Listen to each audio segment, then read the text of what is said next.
മക്കൾ അല്ലാഹുവേ ചില ഉമ്മയും വാപ്പയും അല്ലാഹുവിനോട് ദുആ ചെയ്യുന്ന പടച്ചുറപ്പേ എന്റെ പൊന്നുമോന് ദീർഘായുസ് കൊടുക്കണേ അല്ലാ, എന്റെ പൊന്നുമോന് ആഫിയത്ത് കൊടുക്കണേ അല്ലാ.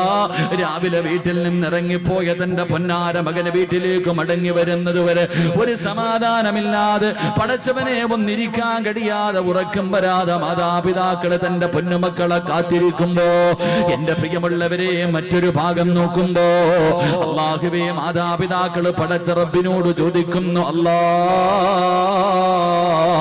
എന്തിനാ പടച്ചവനെ ഇങ്ങനെ ഒരുത്തനെ തന്നത്? എന്തിനാ പടച്ചവനെ?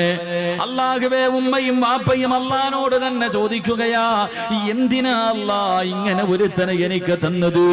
രാവിലെ വീട്ടിൽ നിന്നിറങ്ങി പോകുന്ന പൊന്നുമോര് അവൻ മരിച്ചു പോകണമെന്ന് ആഗ്രഹിക്കുന്ന മാതാപിതാക്കളുണ്ടല്ലോ.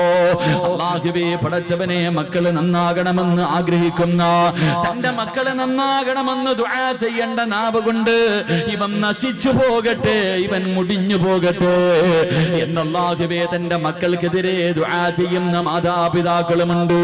എന്റെ പ്രിയമുള്ള സഹോദരങ്ങളെ, അങ്ങനെയുള്ള ഒരു കാലഘട്ടത്തിലൂടെ കടന്നു പോകുമ്പോ മാതാപിതാക്കൾക്ക് ഒരു വിലയും നൽകാത്ത മക്കളുടെ കാലമാണല്ലോ. പടച്ചവനെ പണം കിട്ടിക്കഴിയുമ്പോ, സൗന്ദര്യമുള്ള ഒരു പെണ്ണിനെ കിട്ടിക്കഴിയുമ്പോ അല്ലാഹുവേ പോറ്റി വളർത്തിയ മാതാപിതാക്കളെ വീട്ടിൽ നിന്ന് അടിച്ചിറക്കുന്ന മക്കളുണ്ടല്ലോ. മാതാപിതാക്കളോട് മിണ്ടാത്ത മക്കളുണ്ടല്ലോ. രോഗം പിടിച്ച ഉമ്മാനെ ചാക്കിൽ കെട്ടിയിട്ട് റോഡിന്റെ സൈഡിൽ കൊണ്ടുവന്ന് തെള്ളുന്ന മക്കളുടെ കാലമല്ലേ. എന്റെ പ്രിയമുള്ളവരെ, സ്കൂളിൽ പഠിക്കുന്ന യുവതലമുറയുണ്ടല്ലോ, തന്റെ കൂട്ടുകാരോട് പ്രായമുള്ള ഉമ്മയെ കാണിച്ചിട്ട് പ്രായമുള്ള വാപ്പയെ കാണിച്ചിട്ട് ഇതെന്റെ മാതാപിതാക്കളാണെന്ന് പറയാ മക്കള് മടിക്കുന്ന ഒരു കാലത്തുകൂടെ കടന്നു പോകുമ്പോ എന്റെ പ്രിയമുള്ളവരെ, നമ്മളെല്ലാവരും ഏറ്റവും കൂടുതൽ കേട്ട ഒരു ചരിത്രമുണ്ട്. ഈ കഴിഞ്ഞ വലിയ പെരുന്നാളിന് നമ്മളെല്ലാവരും ഒരു കുടുംബത്തെ കുറിച്ച് കേട്ടു. അല്ലാഹുവേ ഏത് കുടുംബത്തെ കുറിച്ചെന്നറിയുമോ? പരിശുദ്ധമായ മക്കയിലേക്ക് കോടാനുകോടി ലക്ഷക്കണക്കിന് ജനങ്ങള് അല്ലാഹുവിന്റെ ഭവനത്തിലേക്ക് പോയിട്ട് തിരിച്ചു വരുമ്പോ ഒരു കുടുംബത്തെ ഓർക്കാതെ ഒരു മനുഷ്യനും തിരിച്ചു വരാൻ കഴിയില്ല.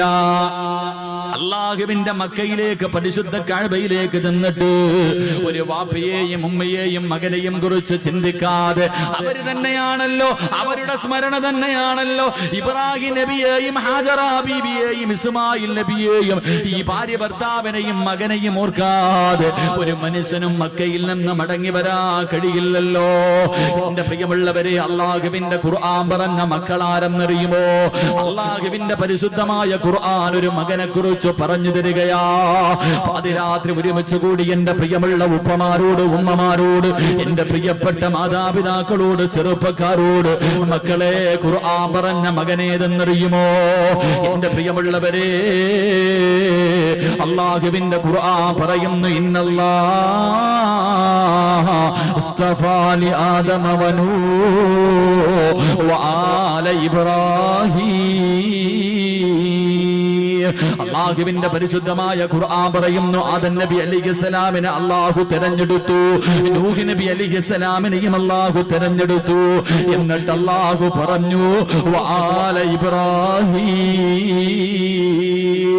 ഇബ്രാഹിം നബിയെ തെരഞ്ഞെടുത്തു എന്നല്ല പറഞ്ഞത്, ഇബ്രാഹിം നബിയുടെ കുടുംബത്തെ തെരഞ്ഞെടുത്തു എന്ന് പരിശുദ്ധമായ ഖുർആൻ പറയുകയാ.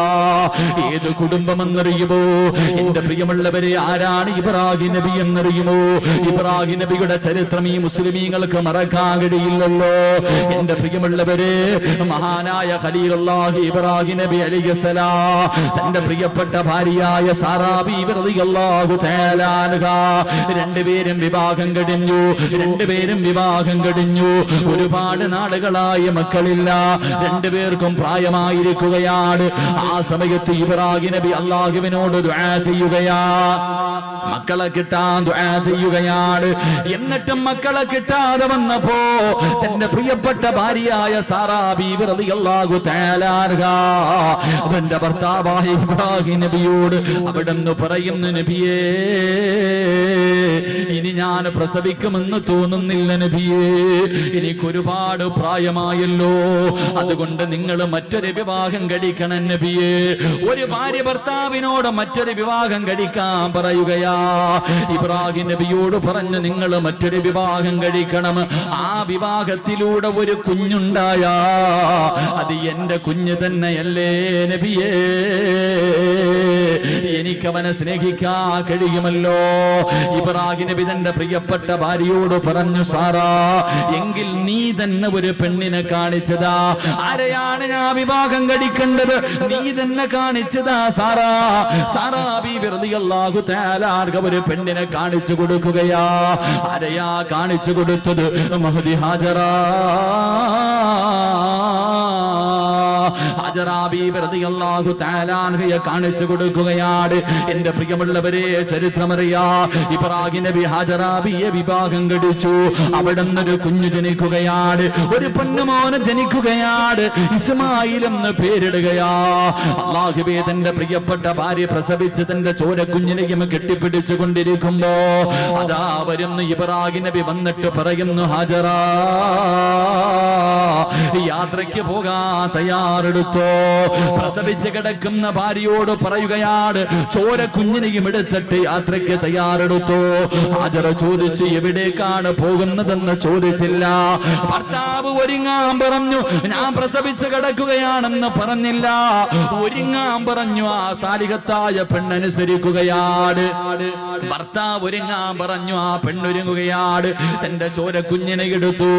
അല്ലാഹുവേ, ഇബ്രാഹിം നബി അലൈഹിസ്സലാം കടന്നു പോവുകയാണ്. അവസാനം യാത്ര ചെയ്ത് മക്കയിലെത്തിയിട്ട്, പടച്ചവനെ, സഫാ മർവ എന്ന് പറയുന്ന രണ്ട് മലകളുണ്ടല്ലോ. അല്ലാഹുവേ, ജനവാസമില്ലാത്ത ഒരു പറവ് പോലും പറക്കുന്ന പോകാത്ത ഒരു പറവ് പോലും ഇല്ലാത്ത ഒരു മനുഷ്യനില്ലാത്ത രണ്ട് മലകൾക്ക് നടുവിൽ തന്റെ പ്രിയപ്പെട്ട ഭാര്യയെയും ചോരക്കുഞ്ഞിനെയും അതാ ഇബ്രാഹിം നബി ഇറക്കി വിട്ടിട്ട് കുടിക്കാനുള്ള വെള്ളവും കഴിക്കാനുള്ള കാരക്കയും കയ്യിലേക്ക് വെച്ചു കൊടുത്തിട്ട് ഇബ്രാഹിം നബി അലൈഹിസ്സലാം തിരിച്ചു നടക്കുകയാ. സാറാ ബീവി ഇങ്ങനെ അതാ ഹാജറാ ബീവി അത്ഭുതത്തോടെ നോക്കുകയാണ്. തന്റെ പ്രിയപ്പെട്ട ഭർത്താവ് ചോദിക്കുന്നതിനൊന്നും മറുപടി പറയാതെ മിണ്ടാതെ നടന്നു പോവുകയാ. ഹാജറാ ബീവി ചോദിച്ചു, നബിയേ, അല്ലാഹുവിന്റെ കൽപ്പനയാണോ അതോ സ്വന്തം തീരുമാനമാണോ? ആ സമയത്തിന്റെ പ്രിയമുള്ളവരെ, ഹാജറാ ബീവി റളിയല്ലാഹു തആല അൻഹയോട് അവിടുന്ന് പറഞ്ഞ മറുപടി എന്തെന്നറിയുമോ? അവിടുന്ന് പറയുന്നു, ഹാജറാ, ഇത് എന്നെ പടച്ച റബ്ബിന്റെ തീരുമാനമാ ഹാജറാ. തന്റെ തോരക്കുഞ്ഞിനെ നെഞ്ചിലേക്ക് ചേർത്ത് പിടിച്ചിട്ട് ചിരിക്കുന്ന മുഖത്തോടെ ഹാജറ പറഞ്ഞു, ഹസ്ബുനല്ലാഹ്, ഹസ്ബുനല്ലാഹ്. എങ്കിലും നിങ്ങൾ സന്തോഷത്തോടെ പൊക്കോ. എന്നെയും എന്റെ കുഞ്ഞിനെയും നോക്കാൻ അല്ലാഹുവിനറിയാ. എന്നെയും എന്റെ കുഞ്ഞിനെയും നോക്കാൻ അല്ലാഹുവിനറിയാ. എന്റെ പ്രിയമുള്ളവരെ, ഇബ്രാഹിം നബി നടന്നു പോവുകയാ. കൊല്ലങ്ങൾ കഴിഞ്ഞു. ഇസ്മായിൽ നബി അലൈഹിസ്സലാം വളരുകയാണ്. ഇസ്മായിൽ നബി അലൈഹിസ്സലാം വളരുകയാണ്. വാപ്പ ഇടയ്ക്കിടയ്ക്ക് വരാറുണ്ട്. അങ്ങനെ വളർന്ന് ചരിത്രം പറയുന്നു. അവസാനം ഇബ്രാഹിം നബി അലൈഹിസ്സലാം മടങ്ങി വരികയാ. തന്റെ പ്രിയപ്പെട്ട ഭാര്യയുടെ മുന്നിൽ, മകന്റെ മുന്നിലേക്ക് അതാ വർഷങ്ങൾ കഴിഞ്ഞു മടങ്ങി വന്നു. ഇബ്രാഹിം നബി അലൈഹിസ്സലാം അതാ തന്റെ മകന്റെ കൂടെ കൂടിയിട്ട് വല്ലാത്ത സന്തോഷമാ. വാപ്പയും മകനും ഇങ്ങനെ സന്തോഷത്തോടെ കഴിയുന്നത് കണ്ടപ്പോ ഇബ്രാഹിം നബി അലൈഹിസ്സലാം, ഇസ്മായിൽ നബിക്ക് 10 വയസ്സിന്റെ താഴെയാണ് പ്രായം. ചരിത്രം പറയുകയാ. എന്റെ പ്രിയമുള്ളവരെ, ഒരു ദിവസം രാവിലെയുണ്ടല്ലോ, ഇബ്രാഹിം നബി തന്റെ പൊന്നുമോന്റെ കയ്യിൽ പിടിച്ചിട്ട് ചോദിക്കുന്നു, മോനെ ഇസ്മായിലേ, അല്ലാഹു പറഞ്ഞിരിക്കുകയാ നിന്നെ അറുത്തു കൊടുക്കാൻ. ഇന്നലെ വാപ്പ ഒരു സ്വപ്നം കണ്ട പൊന്നുമോനെ, അല്ലാഹു നിന്നെ അറുത്തു കൊടുക്കാൻ അല്ലാഹു പറഞ്ഞിരിക്കുകയാ. നിന്റെ അഭിപ്രായം എന്താണെന്ന് വാപ്പ തന്റെ പൊന്നുമകനോട് ചോദിക്കുമ്പോ ആ മകൻ വാപ്പയുടെ കയ്യിൽ പിടിച്ചിട്ട് ചിരിക്കുന്ന മുഖത്തോട് അവിടെ നിന്ന് പറഞ്ഞ മറുപടി അല്ലാഹുവിന്റെ ഖുർആൻ പറയുകയാണ്, ഇഫ്അൽ മാ തുമർ സതജിദുനി ഇൻഷാ അല്ലാഹ്. വാപ്പയോട് തന്റെ പൊന്നാര 10 വയസ്സിന്റെ താഴെ മാത്രം പ്രായമുള്ള പൊന്നുമോര് അവിടുന്ന് ചിരിച്ചുകൊണ്ട് പറയുന്നു, വാപ്പാ അള്ളാഹുവിന്റെ കൽപ്പന അനുസരിക്കണേ വാപ്പാ, അള്ളാഹു പറയുന്നത് അനുസരിക്കുക വാപ്പാ, വിധിയുണ്ടെങ്കിൽ നാളെ സ്വർഗത്തിൽ വെച്ച് കാണാ. തന്റെ വാപ്പയെ വല്ലാതെ അത്ഭുതപ്പെടുത്തുകയാണ്. എന്റെ പ്രിയമുള്ള പെങ്ങളെ, തിന്ന വാപ്പയുടെ കയ്യിൽ പിടിച്ചിട്ട് തന്റെ പൊന്നുമോനെ അറുക്കുന്നതിന് വേണ്ടി വാപ്പ തയ്യാറെടുക്കുമ്പോ, തന്റെ പൊന്നുമോനെ അറുക്കുന്നതിന് വേണ്ടി വാപ്പ തയ്യാറെടുക്കുമ്പോ ആ പൊന്നുമോൻ ഉപ്പയുടെ കയ്യിൽ പിടിച്ചിട്ട് പറഞ്ഞു, ഉപ്പാ എനിക്ക് 4 വസിയത്തുണ്ട് വാപ്പാ. ആ 10 വയസ്സിന്റെ താഴെ മാത്രം പ്രായമുള്ള പൊന്നുമോനോട് വാപ്പ ചോദിച്ചു, എന്തേ മോനെ, എന്തേ നിനക്ക് അവസാനമായി വസിയത്ത് ചെയ്യാനുള്ളത്? അവിടുന്ന് പൊന്നുമോൻ ഉപ്പാരോട് പറയുന്ന, ഉപ്പാ എന്നെ മലർത്തി കിടത്തിയിട്ട് കഴുത്തിൽ കത്തിവെച്ചറുക്കല്ലേ, എന്നെ കമഴ്ത്തി കിടത്തിയിട്ട് എന്റെ പിരടിയിലെ കത്തിവെച്ചറുക്കാൻ പാടുള്ളൂ. അത്ഭുതത്തോടെ ഇബ്രാഹിം നബി ചോദിച്ചു, മോനെ കാരണമെന്തേ? അവിടുന്ന് പറഞ്ഞു കൊടുത്തു, വാപ്പാ നിങ്ങളെ എനിക്ക് വല്ലാത്ത ഇഷ്ടമാ, എന്നെ നിങ്ങൾക്ക് വല്ലാത്ത ഇഷ്ടമാണ്. അറുക്കുന്നതിന് വേണ്ടി കഴുത്തിലേക്ക് കത്തികിടത്ത് വെക്കുമ്പോ എന്റെ മുഖമെങ്ങാണം കണ്ട നിങ്ങളെ കൊണ്ടറുക്കാ കഴിയില്ല വാപ്പാ, അല്ലാഹുവിന്റെ കൽപ്പന അനുസരിക്കാ കഴിയില്ല. അതുകൊണ്ട് എന്നെ കമഴ്ത്തി കിടത്തിയിട്ട് പിരടിയില് കത്തിവെച്ചറുക്കാൻ പാടുള്ളൂ. രണ്ടാമതായി പറഞ്ഞു കൊടുക്കുന്നു, വാപ്പാ എന്റെ കയ്യും കാലും കെട്ടിയിടണേ വാപ്പാ, എന്റെ കയ്യും കാലും കെട്ടിയിടണം. എന്തിനാ മോനെ, എന്തിനാ മോനെ? വാപ്പാ നിങ്ങൾ എന്റെ കഴുത്തിൽ കത്തിവെച്ചറക്കുമ്പോ എനിക്ക് വല്ലാതെ വേദനിക്കുമല്ലോ. എന്റെ കൈകാലുകൾ ഇട്ടടിച്ചാ ഉപ്പയുടെ കൈവിറയ്ക്കും ഉപ്പാ, നിങ്ങളെ കൊണ്ടറുക്കാൻ കഴിയില്ല. മൂന്നാമതായിട്ട് പറയുന്ന, ഉപ്പാ ഞാൻ ധരിച്ചിരിക്കുന്ന എന്റെ വസ്ത്രം എന്റെ ഉമ്മാനെ കാണിക്കല്ലേ, എന്റെ ഉമ്മാനെ സഹിക്കൂല, എന്റെ ഉമ്മാടെ മനസ്സ് വേദനിക്കും. നാലാമതായിട്ട് ഇസ്മായിൽ എന്ന ചെറിയ പയ്യന് വാപ്പയോട് പറഞ്ഞു കൊടുക്കുകയാണ്, വാപ്പാ എന്നെ അറുത്തിട്ട് നിങ്ങൾ തിരിച്ചു പോകുമ്പോ എന്റെ ഉമ്മയോട് എന്റെ സലാം പറയടേ, എന്റെ ഉമ്മാനെ നാളെ സ്വർഗത്തിൽ വെച്ച് കാണാമെന്ന് ഞാൻ പറഞ്ഞു എന്ന് പറയണേ എന്ന് അറുക്കാൻ കൊണ്ടുപോകുന്ന വാപ്പയോടൊരു പൊന്നുമോ പറഞ്ഞു കൊടുത്ത ചരിത്രം കേൾക്കുമ്പോ ഏതൊരു വാപ്പയുടെയും മനസ്സിന്റെ ഉള്ളില്, ഏതൊരു ഉമ്മയുടെയും മനസ്സിന്റെ ഉള്ളില് അറിയാതെ ദുആ ചെയ്യുന്നു, അല്ലാ ഇതുപോലെ ഒരു മകന്, ഇതുപോലെ ഒരു കുഞ്ഞിന് എനിക്ക് നീ തരണേ അല്ലാ. അറിയാതെ റബ്ബിനോട് ദുആ ചെയ്യുമല്ലോ. അതുകൊണ്ട് എന്റെ പ്രിയമുള്ളവരെ റസൂലുള്ള പറയുകയാ, എപ്പോഴും ദുആ ചെയ്യുന്നവരാണല്ലോ.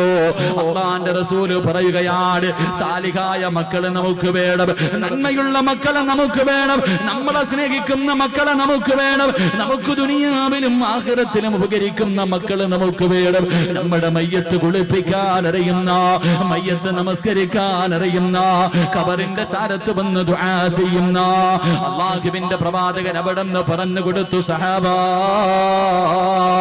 ഒരു മനുഷ്യന് മരണപ്പെട്ട 3 കാര്യങ്ങള് പ്രയോജനം ചെയ്യൂ എന്ന് അഷ്റഫുൽ ഖൽഖ് നബി മുഹമ്മദ് മുസ്തഫ സല്ലല്ലാഹു അലൈഹി വസല്ലം അല്ലാഹുവിന്റെ റസൂൽ പറഞ്ഞു, ഒരു മനുഷ്യൻ മരണപ്പെട്ടാൽ 3 കാര്യങ്ങളെ പ്രയോജനം ചെയ്യൂ. 1 ആ മനുഷ്യൻ ചെയ്ത സൽക്കർമ്മം, 2 ആ മനുഷ്യൻ കൊടുത്ത സദഖയുണ്ടല്ലോ, 3 മക്കളുടെ പ്രാധാന്യം മനസ്സിലാക്കാൻ, മക്കളുടെ വില മനസ്സിലാക്കണമെങ്കിൽ അല്ലാഹുവിന്റെ റസൂൽ പറഞ്ഞ ഈ ഒരേ ഒരു ഹദീസ് മതി. 3 അല്ലാഹുവിന്റെ റസൂൽ പറഞ്ഞു, മരിച്ച 6 അടി മണ്ണിനകത്ത് കൊണ്ടുവച്ച ഒരു മനുഷ്യന് പിന്നെ പ്രയോജനം ചെയ്യുന്ന 3ാമത്തെ കാര്യം ഏതെന്നറിയുമോ? സാലിഹായ ദുആ ചെയ്യുന്ന മക്കളാണെന്ന് നബി മുഹമ്മദ് മുസ്തഫ. നബി മുഹമ്മദ് മുസ്തഫ, നബി മുഹമ്മദ് മുസ്തഫ എന്തേ പറഞ്ഞത്? മരിച്ചുപോയ ഒരു മനുഷ്യന് പ്രയോജനം ചെയ്യുന്ന 3ാമത്തെ കാര്യം സാലിഹായ മക്കളെന്നല്ല പറഞ്ഞത്. സാലിഹായ മക്കൾ എന്നല്ല പറഞ്ഞേ. സാലിഹായ മക്കളുണ്ട്, നിസ്കരിക്കും, നോമ്പ് പിടിക്കും, വയല് പറയും, വയല് കേൾക്കും, സദക്ക കൊടുക്കും, എല്ലാ നല്ല കാര്യവും ചെയ്യും. ഉമ്മാനെയും വാപ്പാനെയും പള്ളിക്കുഴി കൊണ്ടുവച്ചാൽ പിന്നെ ആ പരിസരത്തോട്ട് പോകത്തില്ല. ഇങ്ങനെയുള്ള മക്കളെ കിട്ടിയിട്ട് വല്ല പ്രയോജനമുണ്ടോ?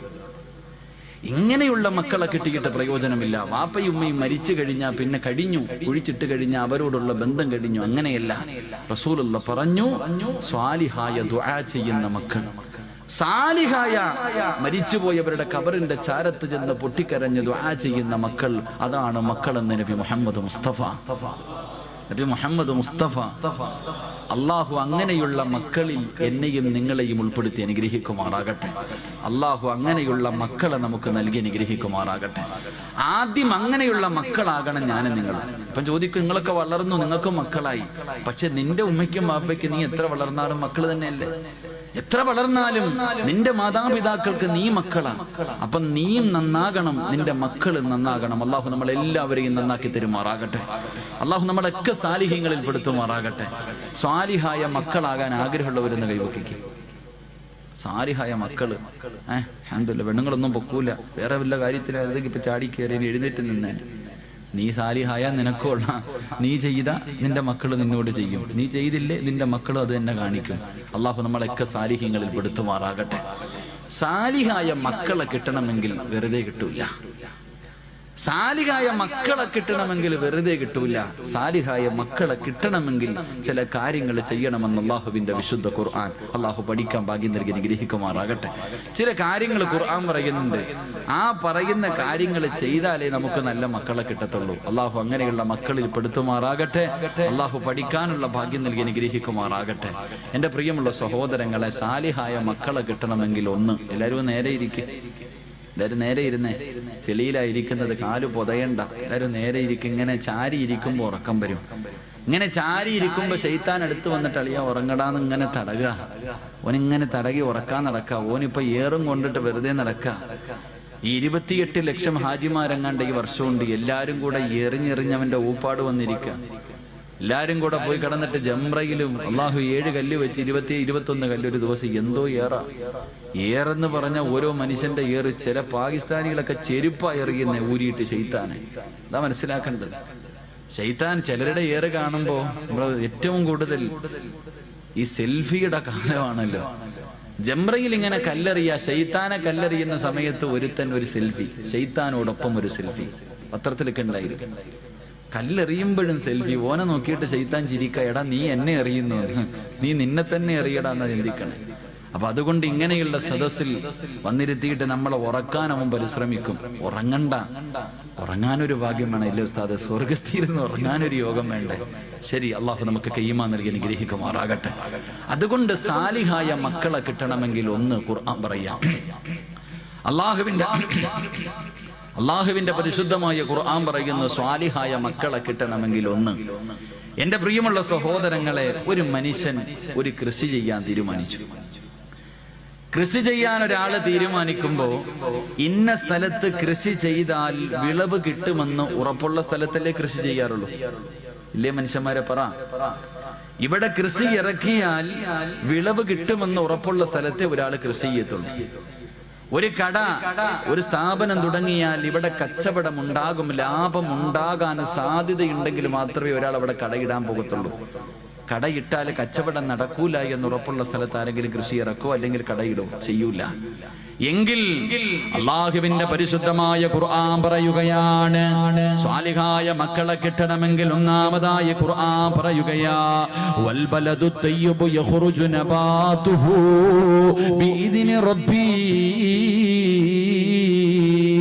വല്ലദീ ഖബസു ലഹാ യഖ്റുജു ഇല്ലാ നക്ദാ. വിവാഹം കഴിക്കാത്ത എന്റെ പ്രിയപ്പെട്ട ചെറുപ്പക്കാരെ നല്ലതുപോലെ കേൾക്കണേ. അല്ലാഹുവിന്റെ ഖുർആൻ പറയുകയാണ്, പെണ്ണെന്ന് പറഞ്ഞാൽ ആരെന്നറിയുമോ? നിസാഉകും ഹർസുൽ ലക്കും ഫഅതു ഹർസകും. മോനെ, പെണ്ണെന്ന് പറഞ്ഞാൽ നിന്റെ കൃഷിയിടമാണ്. പെണ്ണെന്ന് പറഞ്ഞാൽ നിന്റെ കൃഷിയിടമാണ്. അതുകൊണ്ട് നീ നല്ല കൃഷിയിടത്തിൽ വിളവിറക്കിയാലേ നിനക്കും നല്ല വിളവ് കിട്ടൂ എന്ന് പരിശുദ്ധ ഖുർആൻ. അല്ലാഹു പറയുകയാണ്, നല്ല കൃഷിയിടത്തിൽ കൃഷി ഇറക്കിയാ നിനക്ക് നല്ല വിളവ് കിട്ടും. മോശമായ പറമ്പിൽ നീ കൃഷി ഇറക്കിയാ നീ ഉദ്ദേശിക്കുന്ന വിളവ് നിനക്ക് കിട്ടൂല എന്ന് ഖുർആൻ പറയുമ്പോ എന്റെ പ്രിയമുള്ള മുസ്ലിമേ, സ്വാലിഹായ ദുനിയാവിലും ആഖിറത്തിലും ഉപകരിക്കുന്ന മക്കളെ നിനക്ക് കിട്ടണമെങ്കിൽ അല്ലാഹുവിന്റെ പരിശുദ്ധമായ ഖുർആൻ പറയുകയാ, മോനെ റോഡിന്റെ ഓരത്ത് നിന്ന് പുഞ്ചിരിക്കുന്നവളെ കെട്ടല്ലേ, കണ്ടവളമാരെ കെട്ടല്ലേ. അള്ളാന്റെ ഖുർആൻ പറയുകയാണ്, നല്ല പെണ്ണിനെ വിവാഹം കഴിക്കണേ, നല്ല പെണ്ണിനെ വിവാഹം കഴിക്കണേ. നല്ല ഉമ്മയുടെ വയറ്റിലെ നല്ല മക്കള് ജനിക്കാറുള്ളൂ, നല്ല ഉമ്മയ്ക്ക് നല്ല മക്കള് പിറക്കാറുള്ളൂ. അള്ളാഹുവേ, നല്ല വാപ്പയ്ക്ക് നല്ല മക്കള് ജനിക്കൂ എന്ന് അള്ളാഹുവിന്റെ പരിശുദ്ധമായ ഖുർആൻ പരിചയപ്പെടുത്തുമ്പോ എന്റെ പ്രിയമുള്ളവരെ, നല്ല ഉമ്മമാർക്ക് നല്ല മക്കള് ജനിക്കൂ. അള്ളാഹുവിന്റെ റസൂൽ അതുകൊണ്ടാ പറഞ്ഞത്, എന്റെ പ്രിയമുള്ളവരെ, നല്ല ഉമ്മയുടെ വയറ്റിൽ എത്രയോ നല്ല മക്കള് ജനിച്ചതിന്റെ ചരിത്രം നമുക്ക് കാണാൻ കഴിയും. എന്റെ പ്രിയമുള്ളവരെ, കേട്ടതാണെങ്കിലും ഒരു ചരിത്രം ഞാൻ പറഞ്ഞു തരാ. ഒരു നല്ല വാപ്പയ്ക്കും ഉമ്മയ്ക്കും ജനിച്ചവരെ പൊന്നുമോനെ കുറിച്ച് പറഞ്ഞു തരട്ടെ. മഹാനായ സാബിത്ത് ഇബ്നു ഇബ്രാഹിം എന്ന് പറയുന്ന ഒരു ചെറുപ്പക്കാരനുണ്ടല്ലോ, കാണാൻ എന്ത് സുന്ദരനെന്നറിയുമോ? വല്ലാതെ യുവത്വത്തിന്റെ നടുവിലൂടെ നടന്നു പോകുന്ന ഒരു ചെറുപ്പക്കാരനാ. പക്ഷേ പടച്ചവനെ വല്ലാത്ത പേടിയാ, അള്ളാഹുവിനെ പേടിച്ച് ജീവിക്കുന്നവനാണ്. പടച്ചവനെ വിശപ്പ് സഹിക്കാൻ കഴിയാതെ വീട്ടിൽ കിടന്നിട്ട് ഉറക്കം വരുന്നില്ല. അവിടെ നിന്ന് മുണ്ട് മുറുക്കി ഇവിടെത്തി കെട്ടിയ ചെറുപ്പക്കാരൻ ഇറങ്ങി നടക്കുകയാണ്. അവസാനം നടന്ന് ഒഴുക്കമുള്ള ഒരു പുഴയുടെ ചാരത്ത് പോയി തളർന്നു കിടക്കുകയാ. ഒരു പുഴയുടെ ചാരത്ത് പോയി തളർന്നു കിടക്കുകയാണ്. അങ്ങനെ വിശപ്പ് സഹിക്കാൻ കഴിയാതെ തളർന്നു കിടക്കുമ്പോ വെള്ളത്തിലൂടെ ഒരു ആപ്പിൾ ഇങ്ങനെ ഒഴുകി വരികയാ. വെള്ളത്തിലൂടെ ഒരു ആപ്പിൾ ഇങ്ങനെ ഒഴുകി വരികയാണ്. സാബിത്ത് ഇബ്നു ഇബ്രാഹിം എന്ന് പറയുന്ന ചെറുപ്പക്കാരൻ ആപ്പിളങ്ങ് കാണുമ്പോ വിശപ്പിന്റെ കാഠിന്യത്താൽ അറിയാതെ അതങ്ങെടുത്ത് കഴിക്കുകയാണ്. പടച്ചവനെ, ആപ്പിളങ്ങ് ആർത്തിയോടെ തിന്നുകയാണ്. തന്റെ ആമാശയത്തിലേക്ക് ആപ്പിളിന്റെ ഒരൽപ്പം തന്റെ വയറിന്റെ ഉള്ളിലേക്ക് കടന്നു ചെന്നപ്പോ വിശപ്പിനൽപ്പം ശമനം കിട്ടിയപ്പോ ആ ചെറുപ്പക്കാരൻ ചിന്തിച്ചു, അല്ലാ, ഇതാരുടേതാണെന്നറിയില്ലല്ലോ പടച്ചവര്. ഹറാമ് തിന്നുപോയല്ലോ, ഹറാമന്റെ വയറ്റിൽ പെട്ടുപോയല്ലോ, എന്റെ ദുനിയാവും ആഖിറവും നഷ്ടപ്പെട്ടു പോയല്ലോ. പടച്ചവനെ, എന്റെ അമലുകളൊന്നും സ്വീകരിക്കില്ലല്ലോ, ഞാൻ മരിച്ചാ നരകത്തിലാണല്ലോ. കയ്യിൽ പകുതി ആപ്പിൾ പിടിച്ചിട്ടൊരു ചെറുപ്പക്കാരൻ പുഴയുടെ ചാരത്ത് നിന്ന് തലയിലൂടെ മണ്ണ് വാരിയിട്ടിട്ട് പൊട്ടിക്കരയുകയാ. അല്ലാഹുവേ, സമാധാനമില്ല. എല്ലാവരും നോക്കുമ്പോ പൊട്ടിക്കരഞ്ഞുകൊണ്ട് എന്റെ നാശമേ എന്ന് വിളിച്ചുകൊണ്ട് ആ ഒഴുക്കുള്ള പുഴയ്ക്കെതിരായി നടക്കുകയാണ്. ആ പുഴയുടെ ചാരത്തുകൂടെ നടക്കുകയാ. എല്ലാവരും അത്ഭുതത്തോടെ നോക്കുന്ന ഒരു പ്രാന്തനെ പോലെ, അതാ തലയ്ക്ക് ബോധമില്ലാത്തവരെ പോലെ പൊട്ടിക്കരഞ്ഞുകൊണ്ട് അല്ലാഹുവേ കരഞ്ഞുകൊണ്ട് പോവുകയാണ്. ഈ ചെറുപ്പക്കാരെ കിലോമീറ്ററുകളോളം നടക്കുകയാ. അവസാനം ഒരു ആപ്പിള് തോട്ടം കണ്ടു. ആ തോട്ടത്തിൽ നിന്നാണ് ആപ്പിള് വെള്ളത്തിലേക്ക് വീണതെന്ന് മനസ്സിലാക്കി പൊട്ടിക്കരഞ്ഞുകൊണ്ട് തോട്ടത്തിനകത്തേക്ക് കടന്നു ചെല്ലുകയാ. ഒരു മനുഷ്യനകത്ത് നിൽക്കുന്നു, കരഞ്ഞുകൊണ്ട് പറഞ്ഞ്, എനിക്കൊന്ന് പൊരുത്തം തരുവോ, ഞാൻ അറിയാതെ വിശപ്പിന്റെ കാഠിന്യത്താൽ ഒരാപ്പിളിന്റെ പകുതി ഞാൻ കടിച്ചുപോയി. ആ വീടാ തോട്ടത്തിലിരിക്കുന്ന മനുഷ്യൻ പറയുന്നു, സാബിത്ത്, ഞാൻ ഇതിന്റെ മുതലാളിയല്ല, ഞാൻ ഇവിടത്തെ തൊഴിലാളിയാണ്. എന്റെ മുതലാളിയുടെ വീടെത്തണമെങ്കിൽ 3 ദിവസം രാപ്പകല് നടന്നാലേ എന്റെ യജമാനന്റെ വീട്ടിലെത്തൂ. സാബിത്ത് പറഞ്ഞു, 3 അല്ല 300 കൊല്ലം നടക്കേണ്ടി വന്നാൽ നടക്കാൻ ഞാൻ തയ്യാറാ. കാരണം എനിക്ക് റബ്ബിന്റെ മുന്നിൽ അല്ലാഹുവേ ഒരു പാവിയെ പോലെ നിൽക്കാൻ വയ്യ. അവസാനം യജമാനന്റെ വീട് പറഞ്ഞു കൊടുത്തു. അതാ നടക്കുകയാണ്. 3 ദിവസം രാവും പകലും നടന്നു. അവസാനം ആ തോട്ടത്തിന്റെ യജമാനന്റെ വീടിന്റെ മുന്നിലെത്തി. ഓടിച്ചെന്ന് പൊട്ടിക്കരഞ്ഞുകൊണ്ട് പറയുന്നു, എനിക്കൊന്ന് പൊരുത്തം തരുവോ? നിങ്ങളുടെ ആപ്പിൾ ഞാൻ കടിച്ചുപോയി, എനിക്കൊന്ന് പൊരുത്തം തരുവോ? ആ പ്രായമുള്ള മനുഷ്യൻ പറഞ്ഞു, സാബിത്തേ, നിന്റെ ആമാശയത്തിലേക്ക് കടന്നുപോയാ ആ പകുതി ആപ്പിളിന് ഞാൻ പൊരുത്തപ്പെട്ടു തരണമെങ്കിൽ എനിക്കൊരു കണ്ടീഷൻ ഉണ്ട്. എന്ത് കണ്ടീഷനും ഞാൻ തയ്യാറാണ്. സാബിത്ത് ചോദിച്ചു, എന്ത് കണ്ടീഷനാണ്? അവിടെന്ന് പറഞ്ഞു, എനിക്കൊരു പൊന്നുമോളുണ്ട്, അവളെ നീ വിവാഹം കഴിക്കണം.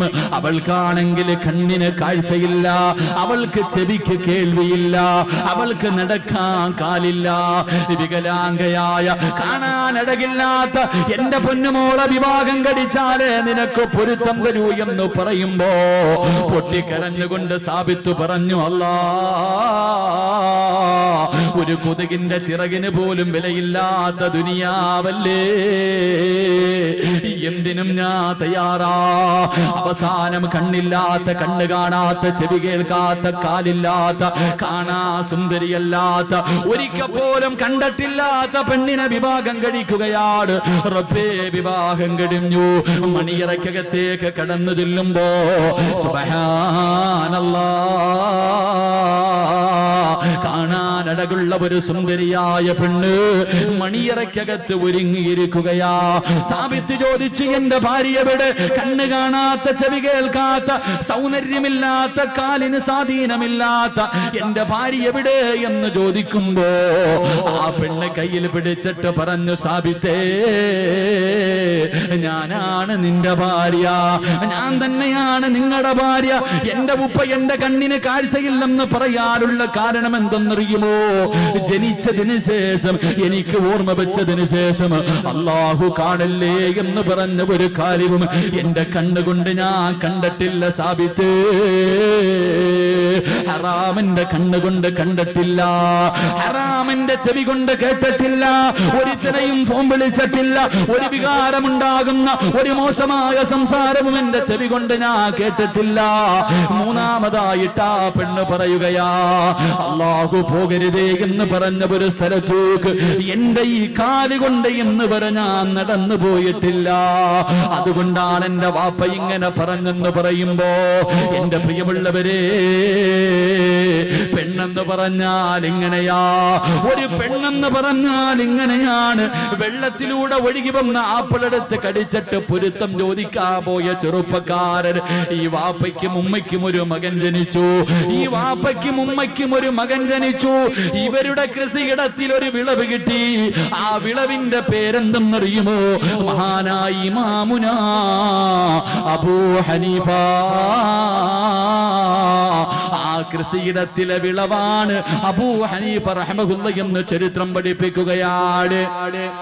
ആ കൃഷിയിടത്തിൽ നിന്ന് കിട്ടിയ വിളവാണ് മഹാനായ ഇമാമുന അബൂ ഹനീഫത്തുൽ കൂഫി റഹ്മഹുല്ലാഹ്. അല്ലാഹു ഈമാൻ നൽകി അനുഗ്രഹിക്കുമാറാകട്ടെ. അതുകൊണ്ട് നല്ല പെണ്ണിനെ വിവാഹം കഴിക്ക്. അതുകൊണ്ടാ റസൂലുള്ളാഹ് പറഞ്ഞത്, ഫളുഫറു ബിദാത്തിദ്ദീൻ, നീ ദീനുള്ള പെണ്ണിനെ വിവാഹം കഴിക്കണേ എന്ന് നബി മുഹമ്മദ് മുസ്തഫ. നബി മുഹമ്മദ് മുസ്തഫ, നബി മുഹമ്മദ് മുസ്തഫ. അതുകൊണ്ടാണ് റസൂലുള്ളാഹ് പറഞ്ഞത്, ദീനുള്ളവളെ കെട്ടണം, കണ്ടവളെ കെട്ടരുത്. ഇന്നിപ്പം ദീൻ ആരും നോക്കാറില്ലല്ലോ. വേറെ 3 കാര്യങ്ങളാ നോക്കണം. പണം ഉണ്ടോന്ന് നോക്കും, പണമുണ്ടോ എന്ന് നോക്കും. ഒന്ന് പെറ്റതാണെങ്കിലും കുഴപ്പമില്ല, ഒരുത്തന്റെ കൂടെ ഒളിച്ചോടിയതാണെങ്കിലും കുഴപ്പമില്ല, തന്നെക്കാലം വയസ്സുകൂടെ ഒന്നും വേണ്ട, പണമുണ്ടോ കെട്ടാൻ തയ്യാറാ. എന്റെ പ്രിയപ്പെട്ട ചെറുപ്പക്കാരോട് പെണ്ണുപിള്ള മുന്നിൽ ഉമ്മ പറയും, സ്ത്രീധനം ഉണ്ടെങ്കിൽ മാത്രമേ കല്യാണത്തിന് സമ്മതിക്കൂ, പൊന്നു മോനെ വെറുതെ നിൽക്കരുത്. എന്റെ പ്രിയപ്പെട്ട ചെറുപ്പക്കാരോട് പറയുന്നു, സ്ത്രീധനം വാങ്ങണമെന്ന് വാപ്പയും ഉമ്മയും പറഞ്ഞ അനുസരിക്കല്. കാരണം അവരല്ല ജീവിക്കേണ്ടത്, നീയാ ജീവിക്കണ്ടേ. അള്ളാന്റെ റസൂല് പറയുന്നു, മൻ തസവ്വജ ലി ഇംറഅതി മാലിഹാ ലം യസിദുഹു ഇല്ലാ ഫഖറാ. പെണ്ണിന്റെ പണം കണ്ടിട്ട് പെണ്ണ് കെട്ടുന്നവനെ, പെണ്ണിന്റെ പണം കണ്ടിട്ട് പെണ്ണ് കെട്ടുന്നവനെ, നീ എത്ര കോടിയ കണക്കിന് സ്ത്രീധനം വാങ്ങിയാൽ നിന്നെ ദാരിദ്ര്യം പിടിപെടുമെന്ന് ആദരവായ പ്രവാചകൻ നബി മുഹമ്മദ് മുസ്തഫ. 1 കോടി രൂപയും ബെൻസ് കാറും വാങ്ങിയവനാണെങ്കിൽ നീ യതീംഖാനയിലായി പോകുമെന്ന് നബിഗിനാ റസൂലുള്ളാഹി. അപ്പൊ പണം നോക്കിയിട്ട് പെണ്ണ് കെട്ടിയാ നീ യത്തീംഖാനയിലാകും. ഇനി 2 ഗ്ലാമർ ഉണ്ടോ? അതാ കൂടെ കൊണ്ട് നടക്കുമ്പോ എല്ലാരും ചോദിക്കണം, പൊട്ടന് ലോട്ടറി അടിച്ചതുപോലെ എവിടുന്ന് കിട്ടിയടാ? കാണുന്നവനൊക്കെ ഇങ്ങനെ നോക്കണം. ഗ്ലാമറുള്ള പെണ്ണ്, സൗന്ദര്യമുള്ള പെണ്ണ്. റസൂലുള്ള പറഞ്ഞു, വേണ്ട മോനെ, ഗ്ലാമർ കൂടിയവളെ നീ കെട്ടല്ലേ, അവളുടെ സൗന്ദര്യം അവളെ നശിപ്പിച്ച് കളയുമെന്ന് നബിയുനാ റസൂലുള്ളാഹി. അതുകൊണ്ടാണ് ഭർത്താക്കന്മാരോട് പറയുന്നത്, നിന്റെ ഭാര്യയ്ക്ക് നിന്നെക്കാളും ഗ്ലാമർ ഉണ്ടെങ്കിലും സുന്ദരിയാണെന്ന് പറയാൻ പാടില്ല. നിന്നെക്കാളും ഗ്ലാമർ നിന്റെ ഭാര്യക്കുണ്ടെന്ന് പറയാൻ പാടില്ല. പറഞ്ഞു കഴിഞ്ഞാൽ പിന്നെ ഓള് താഴെയെങ്ങും നിൽക്കൂല. ഓള് വിചാരിക്കും ഇവനില്ലെങ്കിൽ ഇവന്റെ വാപ്പ, അങ്ങനെ എന്താ താഴെയെങ്ങും നിൽക്കൂല, പിന്നെ അങ്ങ് കൂടും, അർശിന്റെ മുകളിലെത്തും.